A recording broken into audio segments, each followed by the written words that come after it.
Сәлеметсіздер ме, құрметті ата-аналар мен балалар? Тіл дамыту сабағы. Бүгінгі сабағымыздың тақырыбы отбасы. Суреттегі ребусты шешіп көр. Бірінші суретте не салынған? От. Екінші суретте бас. Ал үшінші суретте әрпі. Бізде отбасы деген сөз шықты. Ал отбасы деген не? Отбасы бір оттың, яғни ошақтың басында өмір сүріп жатқан туыстық қатынаста тұратын адамдар. Әрбір адамның өз отбасы, әкесі, анасы, атасы, әжесі, ағасы, әпкесі, қарындасы, інісі болады. Отбасы мүшелері тату-тәтті тұрады.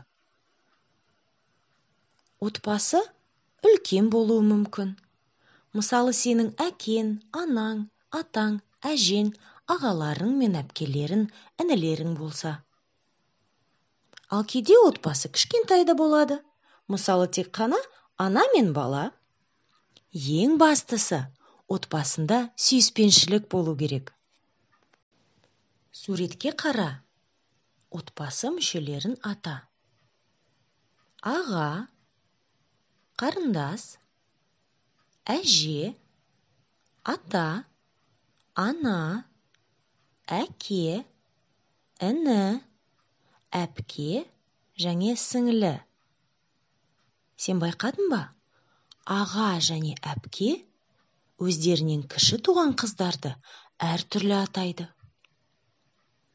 Қарындас ұл баладан жасы кіші қыз бала. Ал сіңлі қыз баладан жасы кіші қыз бала.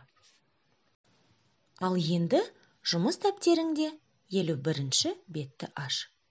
Бірінші тапсырма. Суретке қарап, сұрақтарға жауап бер. Аян печенье жеп отыр. Оның отбасы мүшелерін ата.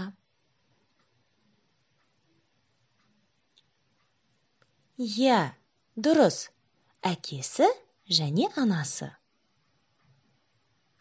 Қазыбек балмұздақ жеп жүр.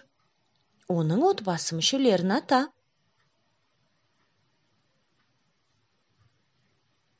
Әке, ана, әпке, қарындас. Қалған сұрақтарға өзің жауап бер. Екінші тапсырма.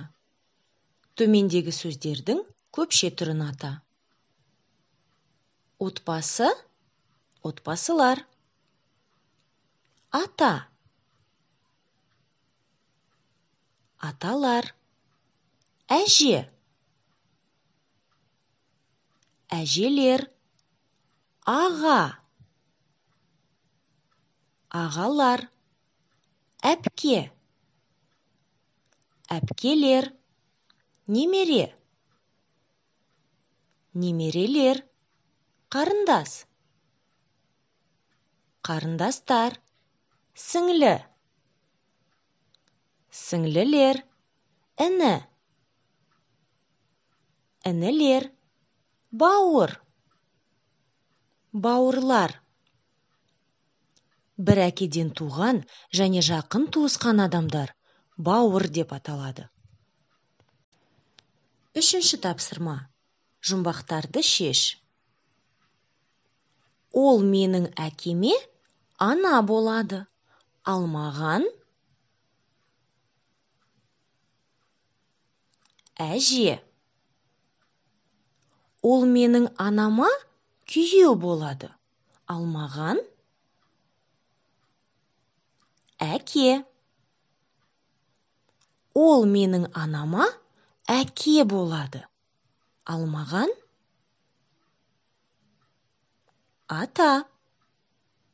Ол менің әкеме әйел болады. Ал маған ана. Төртінші тапсырма. Бұл адамдардың қайсысы туыс емес? Астымсыз. Ана, әке, әпке, сатушы. Сатушы туыс емес. Әже, ата, жүргізуші, қарындас. Жүргізуші туыс емес. Аға, ана, мұғалім, ата. Мұғалім. Әке, дәрігер, әже, ана. Дұрыс, дәрігер. Ата, әпке, құрбы, аға. Дұрыс айтасың, құрбы. Іні, қарындас, әже, құрылысшы.